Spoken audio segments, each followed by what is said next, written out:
Good morning. Good morning. Listen, oh, well, good evening. I don't know when y'all gonna watch the video, child, but listen, I'm here to talk about a few things like I always am. All right. How you doing? That's good. Okay. If you're not doing good, I'm sorry. I hope things get better. All right. As we speak on hoping things get better, I do want to start off by talking about Megan Thee Stallion. Unfortunately, last night news came out that she has been hospitalized, and I wasn't as concerned. First of all, let's get into this first, okay? I saw a post made by Lauren LaRosa saying that she was there and, Megan got rushed off the stage like immediately, like halfway through the show. And we'll get into those details. And the first thing that came to my mind was like, what happened? Okay. Like anybody else, like, what the hell happened? And it made me think, did she hurt herself or something backstage? That was one thought. And then the other thought was, or did she get sick? Did she get sick halfway through the show or something? I'm like, cause why would she show up and then just they ain't got her on there no more? Like, what could happen? So of course, and maybe like a lot of you guys, those were your first thoughts as well. Okay. Is she sick or is she hurt? What's going on? So I want to slide over here to Instagram where we see this post that was made by Lauren LaRosa. Shout out to Lauren LaRosa. She said, came to see Megan Thee Stallion on Broadway, and that was short lived. The few opening scenes I saw her in, she was great on stage. I was excited. And before we get through that, I saw a clip of Megan's performance, like a good part of her set that was going around online, and Mama's was giving it. Okay. So shout out to her. All right. And I mean, has anybody else? I mean, yes, Fantasia has done, I believe it was Color Purple on Broadway, but I'm trying to see, are there any other rappers that's done Broadway, or is Megan the first one? Let me know your thoughts. Okay. More so female rappers. Let me know. All right. Now she goes on to say they just stopped Moulin Rouge mid show. Right? Apologized to the audience and said, stay inside and seated. I asked security if we're safe. They told us for now. Okay, we'll update you if anything changes. Honestly, when they told her that for now, it was like, damn, they must not have many details themselves. I think they were probably told to just secure the audience, right? What's going on? We'll tell y'all in a second. Just secure the audience, right? I don't even think they knew, but that's what I think. Okay. And I say that because, sometimes they try to keep stuff like real close so that some of the other people around don't know and then go feed stories to TMZ and all this and that. Now, I don't know what's going on with her. Now, Megan, what'd be crazy is if you went in that hospital and you about to pop out with a baby. I wouldn't be mad at it. I wouldn't. The way we got Lotto, the way people are alleging Miss Glow, I wouldn't be mad at it. And Megan seemed to be in a very happy space. But, right, that was a thought as well. Let's keep going. So this is where Lauren says Moulin Rouge on on Broadway has removed Megan Thee Stallion for the night. No explanation as to why. Announcement just came on in the theater. They have removed Megan Thee Stallion for the show at Zidler for the rest of the night. Okay, her part was replaced by a black male actor. I'll get his info because he's amazing. Okay, so get that info, Lauren. We are safe, she says. Show is continuing on without Megan Thee Stallion. So I'm wondering if they may have issued refunds to the people, because I'm sure a lot of people came out there to see Megan. And then to kind of only get half of that after you probably spent God knows how much money, I wonder if they accommodated those people in some type of way. Okay, so that was put out there, right? And shortly after this post came out and the news started to swarm around that Megan ended up being in the hospital, I believe his name is Keelan. I think he does her hair. I believe. So he came out, or maybe he styles her, one or the other, but he came out and he was asking for prayers. Like, can we get some prayers for Megan Thee Stallion? We all are at the hospital right now. Now, listen, that scared me. What I heard, when I hear that, and y'all let me know if it's the same for y'all, but when I hear we're all at the hospital now, I'm always thinking of the worst situation. Okay, it makes me think about, okay, somebody is about to be gone, or somebody about to, maybe even go through surgery or something. We all needed to be here before X, Y, and Z happened. Like, that's kind of what it's given a little bit when he said that. And I'm like, okay, let me not think the worst. Okay, let me not think the worst at all.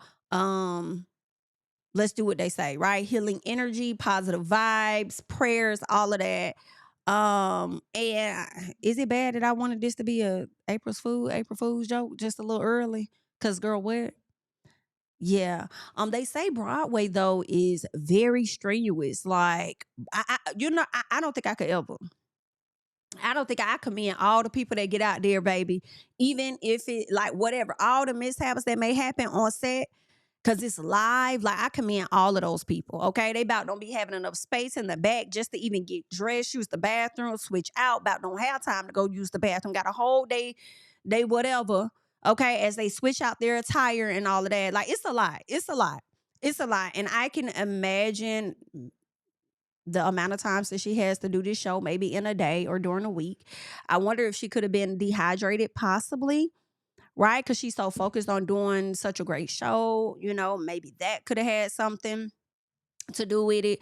I don't know. I don't even know if we're ever going to get the details of what really happened, but ultimately the main detail that I would like to receive is that she's okay. I got on the Shade Room comments, and I just checked out that post once it popped up and looked in the comments, and when I tell y'all, it's sad because so many of y'all like cannot stand that woman all off of the Tory situation, and it's just like, damn, it was like cringe to watch. Like, damn. But if it was somebody else that you really like, you would be asking people to shut up and pray. It was so disrespectful in the comments, and I hope she never ever sees them. Okay, just like, girl, let me not get no more light to that. But sending well wishes, healing energy, all of that over in the direction of Megan Thee Stallion, hoping things work out. I'm hoping that it's not as bad as it sounds. Okay, when you got somebody close to her saying send prayers, we're all at the hospital. Yeah, that's scary. Okay, that sends somebody mind in a spiral. So I definitely hope that everything is okay and we get a great update on Megan Thee Stallion today. All right, you guys can leave your thoughts on that situation below. Okay, as we talk about updates, there has been an update in the case regarding, or at least I guess the case, right? The lawsuit that Simon Wabadia filed against his ex-wife, Miss Porsha Williams, honey. Okay. Okay, so y'all remember back in 2024, they were going through their divorce and all this and that. And at some point with the back and forth that was happening on social media, because Simon was definitely letting Portia have it online. He was not letting her live. That man was really salty about the fact that that woman filed for a divorce from him, right? And so as they're in the midst of their back and forth, Portia posted the letters ED on her page, like on her story. That was it. The letters ED, done with it, right? So a lot of people started to wonder, like, what the hell was that? What is that? What's ED? What's ED? And then eventually they learned that it was erectile dysfunction, at least dysfunction. At least that's what a lot of us believe that it was. And that is also what Simon insinuated and decided that he was going to sue Portia. All right. Now, it seems like the judge was going to move forward with it. So I'm wondering if he had enough evidence or enough was presented to the judge that he felt like Simon could move forward, right, with this lawsuit. So with that, he was getting ready to sue her ass. However, all right, it is now being reported that Simon like withdrew the lawsuit or something, decided to drop it and say, okay, don't worry about it, because although I can proceed forward, I have been deported from America. So it ain't like I could come back and really fight my case. Anyway, I'm screaming. He was deported. And I'm like, I feel like you didn't really have a case. To me, I don't feel like Simon really had a case for real, for real. Maybe he did. Maybe it was a little something there for the judge to want to move it forward or whatnot. But I just feel like you didn't want to request some type of Zoom hearing or something like that. You didn't want to do that. You didn't want to talk to your attorney to see if, hey, let them know I'm out of the country, but can we do this like Zoom wise or online or whatever like that? Or are they not doing those anymore because they're getting back to normal? Let me know. So instead, Simon just said, hey, we can go ahead and dismiss this case. And the judge decided to grant that dismissal. And Portia was like, good, because I didn't want to deal with this shit no way. So yeah, I agree. Let's go ahead and dismiss it. And then turned around and said, wait a minute, Your Honor, but wait a minute, come back real quick. Because can you make him pay my legal fees? Can he pay my legal fees, Your Honor, because he brought me down here for this frivolous BS, child, and he decided to dismiss it. And I do believe the judge said, no, ma'am. He will not be paying that. That will be on you. Okay?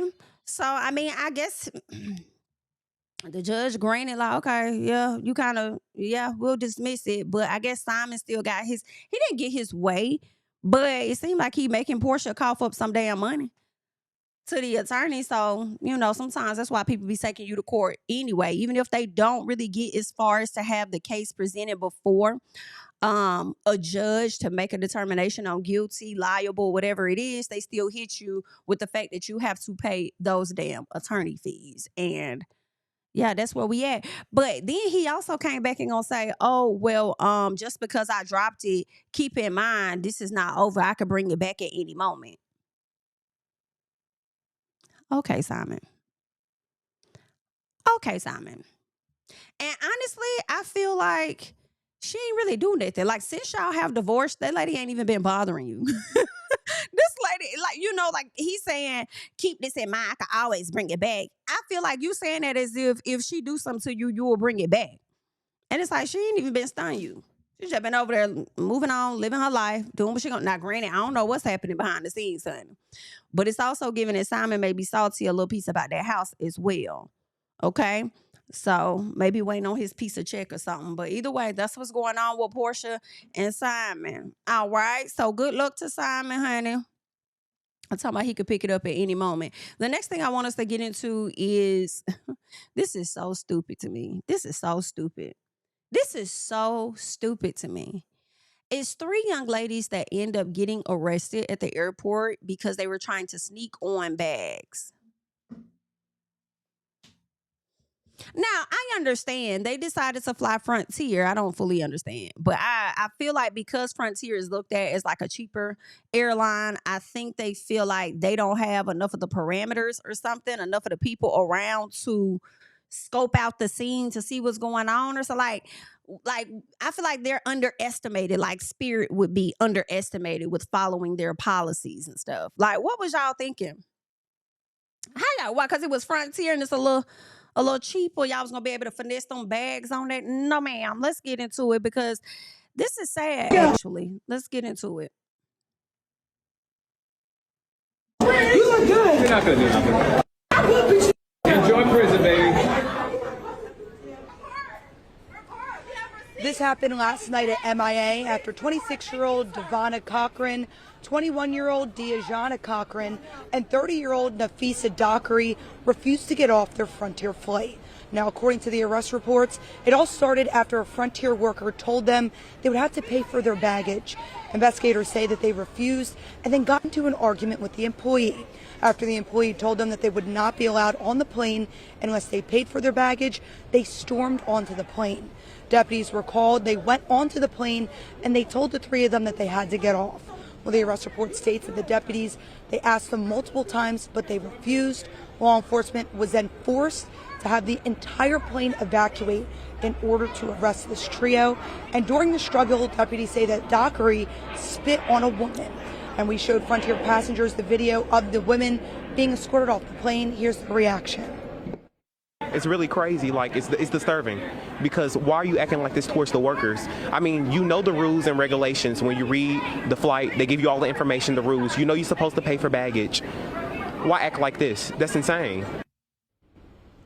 I agree 1000%. The first thing on my mind is when I learned that they had to get everybody off the damn plane just to get these ladies off. Immediately I'll be asking for some sort of credit. I'm not finna hold y'all. I'm finna be calling customer service and I will be using this situation to my advantage because you inconvenienced me, period. Okay? That's the first thing. Okay? But I just don't understand. I feel like people be too comfortable going down to the airport playing games like that. Like people, like, I'm thinking about when I did some body cam. Okay, girl, perfect time. Okay, shout out, back up, shout out. Okay, body cam channel. Make sure you guys go over there, catch the content. New content will be coming over there to this channel. All right, it's right there on the screen for y'all, right? And it was this white lady down to the airport showing her whole R's, child. on some of the workers in there. Ended up getting herself arrested with her entitled self.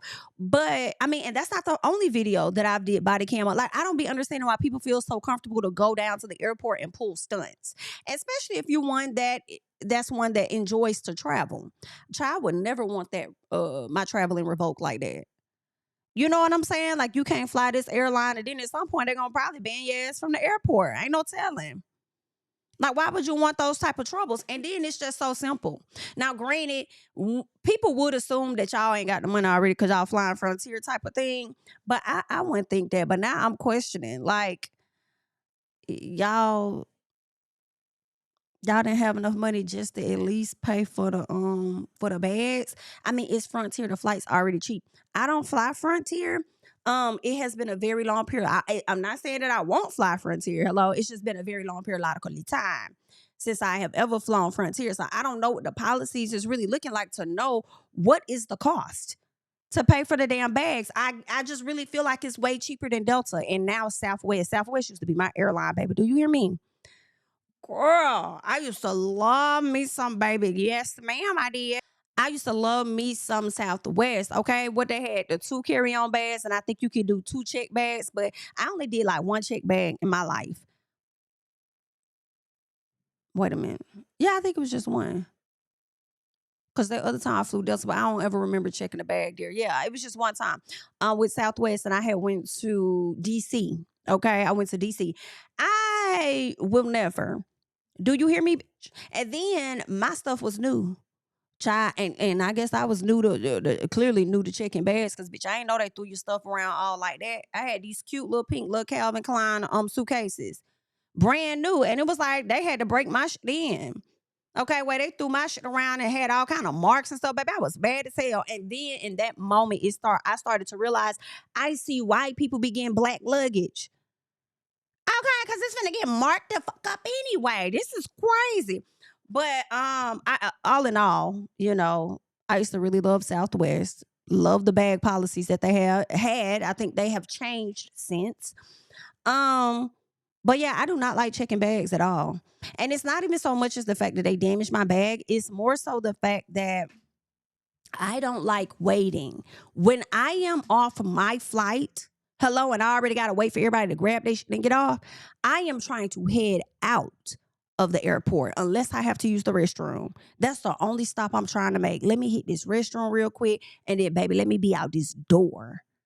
Okay? I'm not trying to stand around and wait and wonder, is that me? Oh, no, okay, that's you. I'm not trying to do all that, bitch. Bring me to the front. Let me go.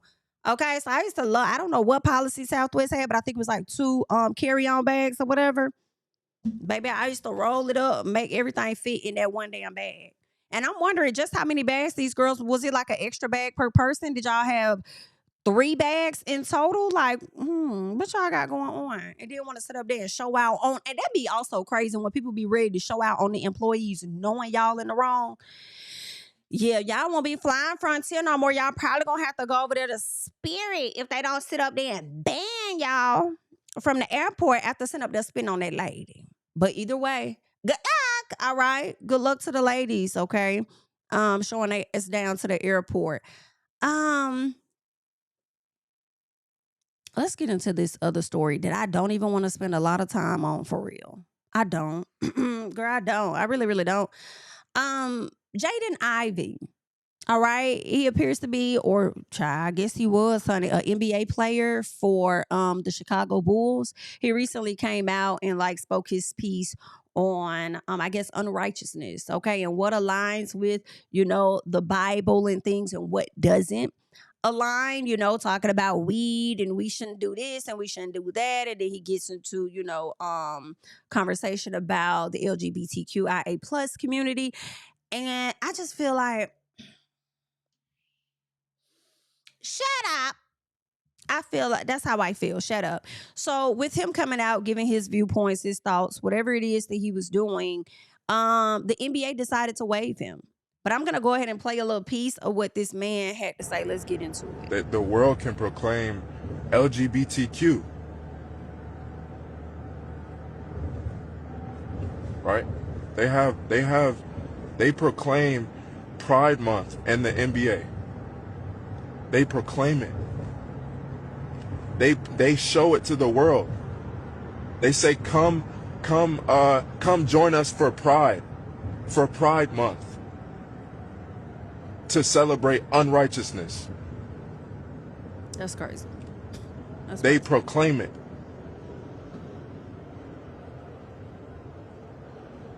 They proclaim it on the billboards. They proclaim it in the streets. Unrighteousness. It's difficult. So how is it that It's difficult to hear these conversations at times when we have the administration that we have. And I personally feel like this administration, to me, has been causing more harm to people than what a person's sexuality is. Or I feel like that has never caused harm to nobody, right? Unless you know it's a hate crime and y'all choose to harm people because of what they decide to do. But I just feel like it'd be hard to hear these conversations. But are you talking about the Bible and how this administration and the organizations that align themselves with it often use the Bible to perpetuate whatever they want, but then still carrying out the opposite actions of what they should, as they use the Bible as a shield? You know what I'm saying? You're not even operating in the best way, in my personal, based on your quote unquote beliefs. Like, it's not, are you doing the same thing? You don't think that's unrighteous, what's been happening? Oh, okay. So he ended up being waived. And a large part of me is like, you should have just shut the hell up a little piece. But can I also say, I don't feel like the NBA really let him go because of his comments on Pride and the LGBTQIA plus community. I feel like because sometimes when they learn about any of their players that may have violated women, got into it, got a DV case, I feel like the NBA doesn't operate much differently than the NFL, in my opinion. And yes, they had Pride Night and all of that, but I feel like that's not the real reason they let him go. To me, I feel like the reason they let him go is because they tired of your ass. I don't know what else you have done. I don't know what else you have done to these people, but this is just my personal opinion. They sick of you. Okay? You may have said or done something else that they probably got wind of. You may have been doing some stuff. They sick of you. Okay? And they said, you got to get the hell up out of here. Now, if they did it for the reasons of what he said, I ain't mad at it. Send his ass on. Okay? But I feel like it's more than that to it. I do. But y'all let me know your thoughts about it. If you feel like the situation was handled the best way, do you feel like, because I've been seeing some people trying to talk about, freedom of speech, you know what I'm saying? We have a right to say what we want to say and this, that, and the other. So y'all let me know how y'all feel about that and what side, you stand on with that. But I hate to say it, I feel no way. So what else is going on today and tomorrow? As we speak on the community, I want to tap into just a little piece of Kristi Noem. Y'all know Kristi Noem that was over the Homeland Security Department or whatever she was doing.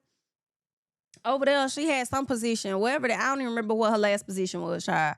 But she was over there, and she ended up getting demoted once she ended up exposing that she was advised to carry out certain actions from Trump and whoever else. She ended up being demoted. Well, child, I feel like somebody over there in that administration, in that camp, is still on her ass. Not only did they demote her and make her look a fool in public just slightly, details are not coming out about her husband, who they're saying is being accused of living a double life, all right? So her husband, Brian Noem, was identified in several photos allegedly showing him posing in large fake breasts and hot pants while interacting with women involved in fetish content. Oh, wow. The report also claims he had online relationships centered around bimbofication, a kink involving women transforming into real-life Barbie dolls with exaggerated proportions. The outlet further claimed that Byron allegedly made thousands of dollars in payments to SEX workers and at one point asked one model to turn him into a girl. before allegedly asking, should I put on leggings? The report comes just weeks after Kristi Noem was removed from her role as Secretary of Homeland Security and reassigned to a new position as Special Envoy for the Shield of the Americas. Okay, yeah, I thought so. She was over there on Homeland Security and then got rearranged. Child, this is crazy. They're saying she's also faced intense questioning over allegations of an extramarital affair. I do remember that. They're saying she was messing with one of her assistants for a long periodically time. Is y'all gonna scrutinize that lady like y'all did the other woman down here in Atlanta? Well, she had gave a little piece of money to that man, the woman that was trying to, I can't even think of her name right now, the woman that was trying to get Trump and his people for trying to tamper with the votes and everything. Yeah. They probably is getting on Kristen as like they did her. But all in all, I'm not surprised. I don't know why. I'm not surprised at any of this. That this man over here doing what he do behind her back. Which I feel like she probably was aware of it and didn't care, which is why she was out there doing whatever she want to do with the assistant, allegedly. And also because I feel like the Oval Office has a bunch of hypocrites walking around. So that's another reason why anything that comes out that's similar to these details right here or more, not surprised. Not surprised at all, because a lot of people be out here speaking against it. And what's the real reason why? Are you truly like against it, or you be over here on some other stuff? Either way, that's what's going on. Another thing that's going on is the fact that this Charlie Kirk situation is getting crazier. Because the rifle that was used, or at least the bullet from the rifle that was allegedly used to unalive Charlie Kirk, child, you don't even match it. But you know, a lot of people was already speculating that this boy wasn't the person that killed this man anyway. A lot of people are already thinking that. They're saying attorneys for Tyler Robinson, who is accused of killing Charlie Kirk, want to delay a May preliminary hearing, tossing more evidence can be reviewed, right? They're saying that the defense pointed out a report from the Bureau of Alcohol, Tobacco, Firearms, and Explosive that could not definitively link a recovered bullet fragment to a rifle found after the shooting. They believe this uncertainty could help challenge the case. Oh, baby. It definitely could help challenge. If I'm on a jury sitting there and you come and tell me that this bullet was not a match for this boy's rifle, I'm about to start questioning every damn thing y'all talk about. Because, okay, let's go back to the beginning. How y'all even picked that this was the guy? Who gave you those resources? What happened with this and that? Like, yeah, I will be questioning everything. I feel like that's enough reasonable doubt right there in my personal. For the bullet to not match. And then y'all got to also line up the coordinates to see whether this boy was actually over there. In comparison to where he supposedly left the gun and then made it to the house, and then y'all saying what his family members supposedly turned him in. It's just so much cap around this situation. It don't make no sense. But Candace Owens has been breaking all of that down anyway. She's been kind of saying that the person that they got ain't the person that did it. So it's just a whole mess surrounding this man's death. And it's absolutely insane. They're saying that prosecutors say DNA matching Robinson, so they say, was found on the rifle and ammunition, while the defense says that multiple DNA profiles were present. Attorney Christopher Ballard. So I don't know if they meant to say wasn't found. No. I'm sorry. I get it now. So prosecutors say DNA matching Robinson was found on the rifle and ammunition, while the defense team saying, wait a minute. Okay, because you're trying to say my client's DNA was found. It was actually a lot of DNA was found. But y'all decided to focus on my client. Did you explore these other DNA options that are out here? That's what it sounds like to me. All right, they're saying that the attorney told TMZ generally when a bullet fragment analysis comes back as inconclusive, that means the fragment did not contain enough detail for the examiner to say one way or the other. There's just enough there to determine whether the bullet was fired by a particular firearm. We have ample evidence to demonstrate beyond a reasonable doubt that Tyler Robinson committed the murder, and we will present some of that evidence in the upcoming. Okay, we're going to see, child. Because that's that right there. We're going to see. But that's what's going on.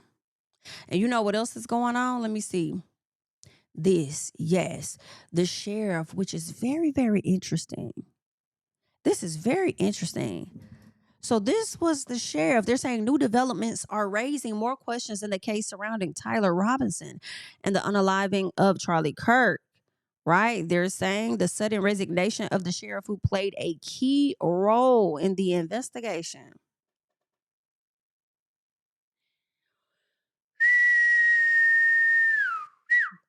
Baby, that's crazy. This is giving guilty and not on the suspect side. This is giving, we was in the back finessing. We concocted and came up with a plan. It's also giving, it's above me now. Okay, it's been above me and I just went with it. And because I went with it and now these details are coming out, yeah, let me go and get the hell up out the way before they try to crucify me in some type of fashion. It's not too late though. They still can get you. Okay? Because you still was in charge over there at the time. It's crazy. Reports claim a potential discrepancy in the case with documents suggesting the bullet allegedly used may not match the rifle, right? That claim has sparked debate over the strength of the evidence and what it could mean moving forward, right? Sheriff Nate Broskby, the official who took the phone call that led to Robinson reportedly turning himself in, has announced his resignation and retirement. The decision came after undisclosed complaints were made to Washington County about the operations within the sheriff's office. Interesting. So now y'all say that people were making complaints about him and they wanted him out. But also, I feel like it's what I said before. It's above him now. He was with the SHI, and now that this comes out, let me moonwalk my ass out this situation. A deputy county attorney said Brooksby resigned in response to those complaints. Baby, how long they been complaining? Because I feel like they've been complaining about your ass and you about ain't leave. I don't think these complaints just started. Okay, I don't believe that. I think they've been complaining on your ass and you just made the decision to get the hell on now. That's interesting.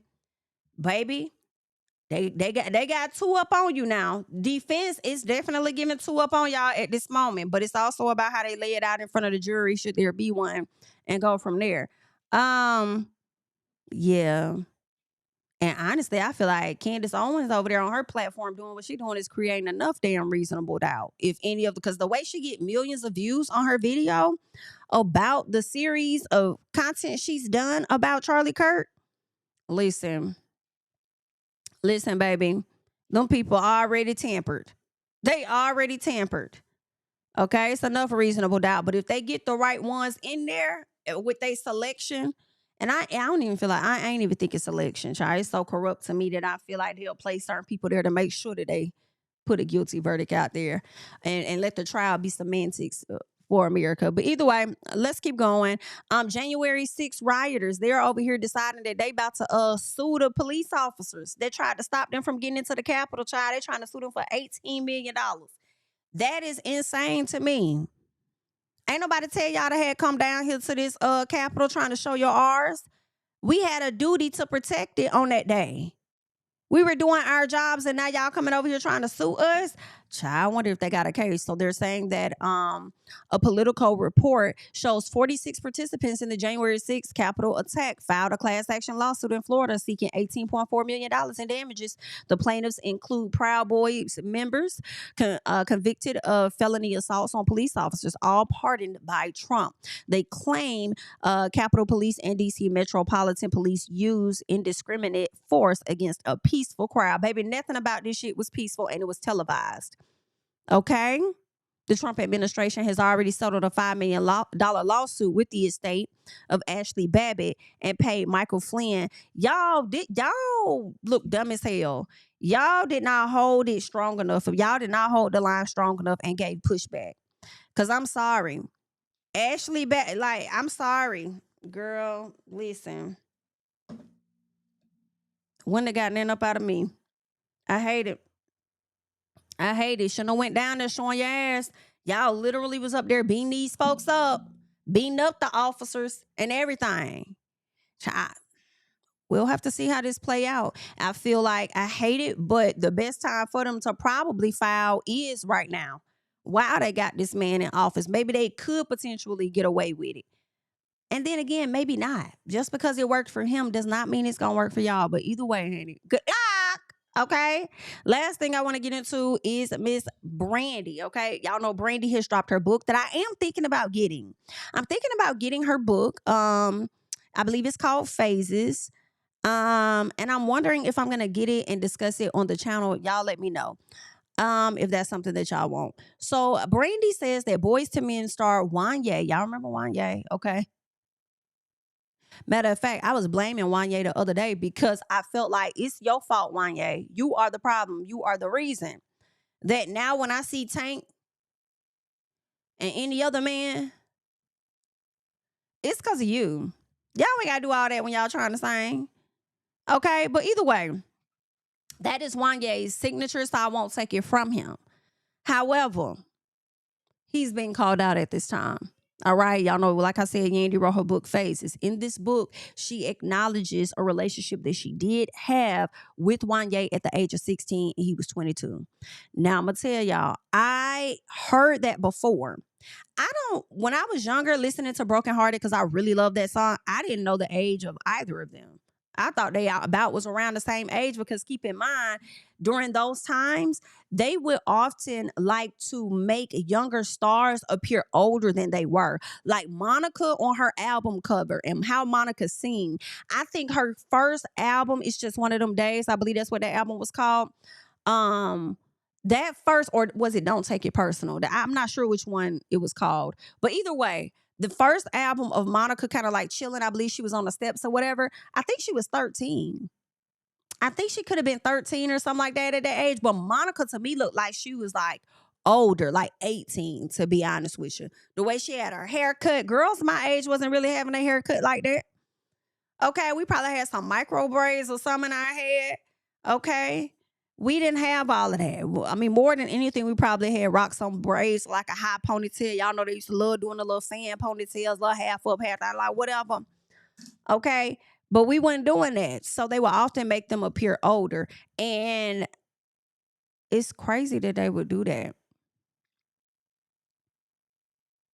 Girl, the 90s was so problematic. I feel like the 90s was one of the best eras, in my personal, for entertainment, period. And the way I be looking at everybody now with a side eye from the different stories that come out about them from their political people that they support, okay, to how they've shown up personally in their dating lives. It's just like everybody just look a mess right now. Okay, for the most part. It's a lot. It's a lot. So either way, she's come out, she's admitted, she's acknowledged that. Now, like I said, I would hear that as I got older, right, that they dated, but I don't think they ever came out and like confirmed that they actually were in a relationship until I believe Wanya did an interview a few years ago on Breakfast Club, and I think that he said that he and Brandy were dating and that she was old enough to get it or something like that or whatever. And actually she wasn't. Right? She was not old enough to get it, but unfortunately that type of behavior was definitely normalized back then. I feel like this time with Brandy speaking on it is like her first time really saying it out loud. Like, yeah, that happened. And then I believe she said he took her virginity. Yeah. I don't be seeing what, like, why, I never understood, like, when I was younger, I never understood what older guys saw in us younger girls, because I was like, we still like in school. Y'all ain't got no women y'all age. Like, what y'all, you know what I'm saying? But people used to also make excuses for like the age gap. Like, even though you weren't legal until you were like 18, they would say if it's within 4 years, you know, it's cool. Like, it's okay. Like, if it's within like that 4-year range. But if it's outside of that, yada, yada, yada. It's just a bad look for him overall.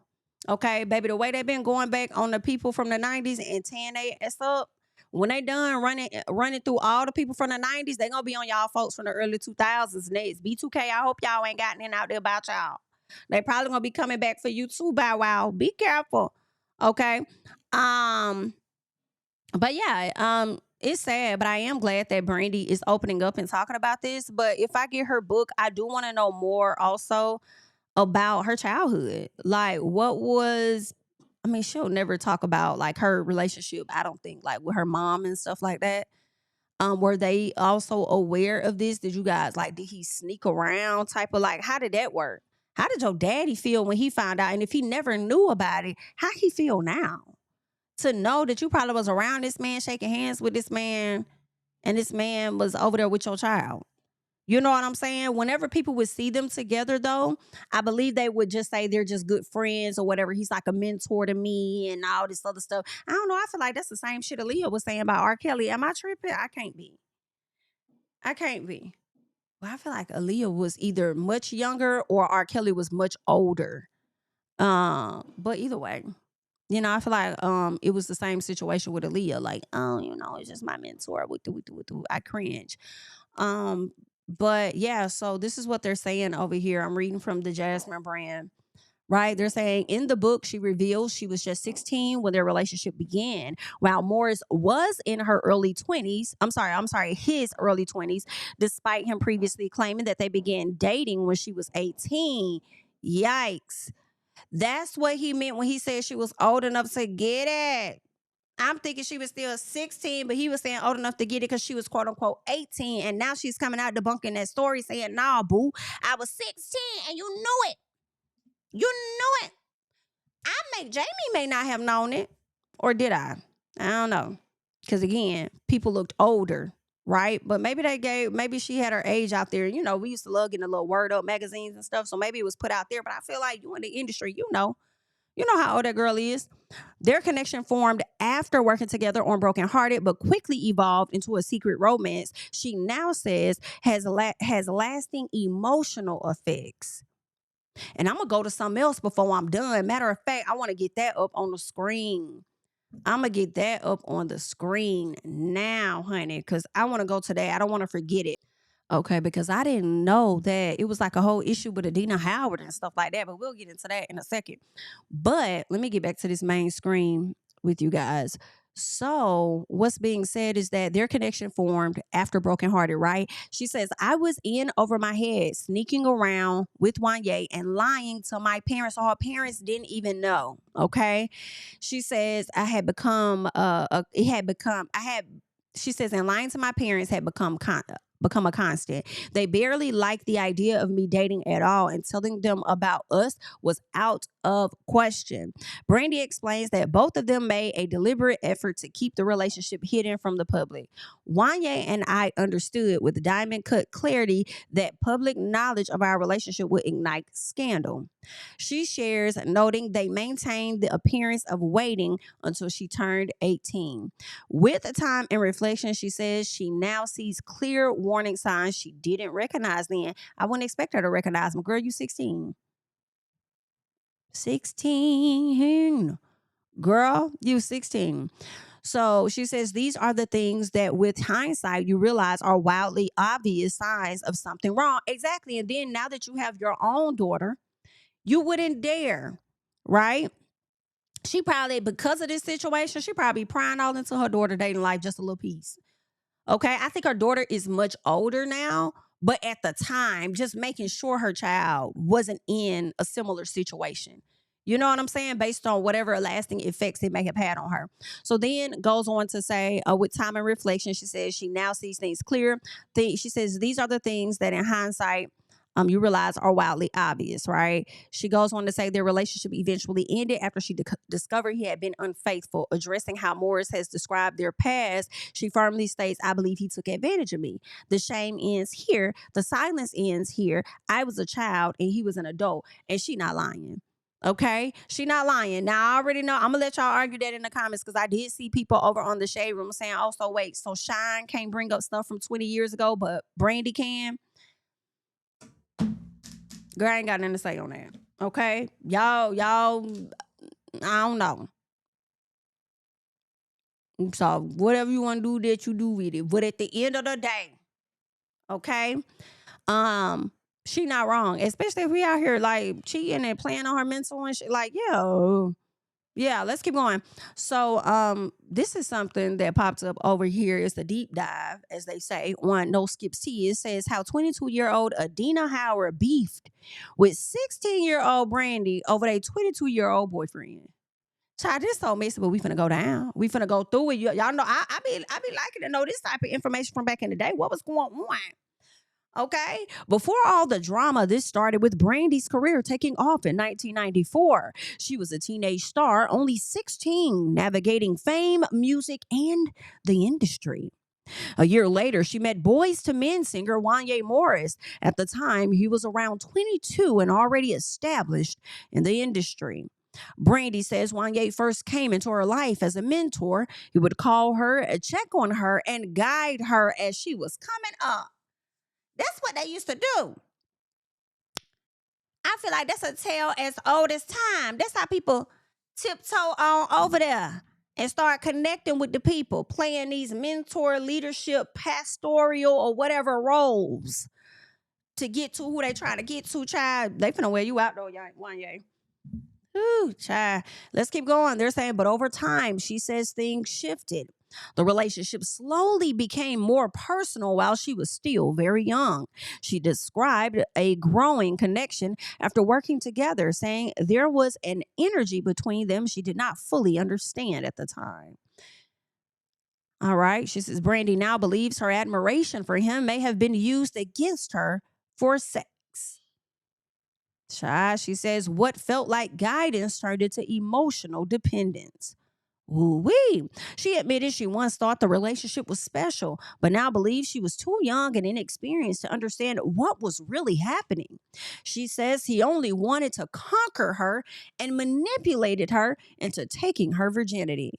This created tension between the two women. According to reports and interviews, both were involved with Wanya at the same time. Now you got Adina Howard. I can be a freak all through the and we go whoa early morning, and you over here messing with Brandy. I wasn't that Adina. I could be a wasn't that Adina, and you over here messing with Brandy. So Adina later spoke openly about the situation. She admitted the overlap and did not deny the relationship. The situation turned into a full-blown industry beef. Howard reportedly made comments about Brandy and her label president during a conversation with Wendy Williams. That's going to resurface, I'm sure. This resulted in Adina being booted from her label and blacklisted from the industry. Oh, wow. That's what happened? Now, years later, Brandy is reflecting on it all. She says she was too young to recognize she was being taken advantage of. Their careers did not pan out the same. Brandy is generally considered more successful, largely due to her iconic multi-hyphenate career as a solo artist, an actress, and the vocal Bible. While Wanya Morris achieved immense success with Boyz II Men, Brandy sustained solo stardom, iconic television role in Moesha, and massive commercial hits like Baby and I Wanna Be Down define her as a major pop culture force. Ooh, child. Y'all gotta let me know what y'all think about this, because that's crazy. And to bring Adina into it, whole time you was messing with Adina, I'm sorry, I do feel like she was taken advantage of. Okay? And when I hear an elder mentoring a younger person and then y'all end up getting into a relationship, I mean, I cringe. But that's on you guys to let me know your thoughts about, all right, everything that we talked about on today. Of course, I am Jamie. That's me. Be sure to like up this video, subscribe to the channel, and I'll catch you guys in the next one. Bye. Yeah, family over fame in this bitch, yeah. The glory of living righteous is setting in. My street knowledge and education's a perfect blend. Young mogul, independent, I've been setting trends. The first one from my family to be faithfully wed. Fuck niggas and the horses that they riding on. I see this shit from all angles like a polygon. I'm never politicking the drama.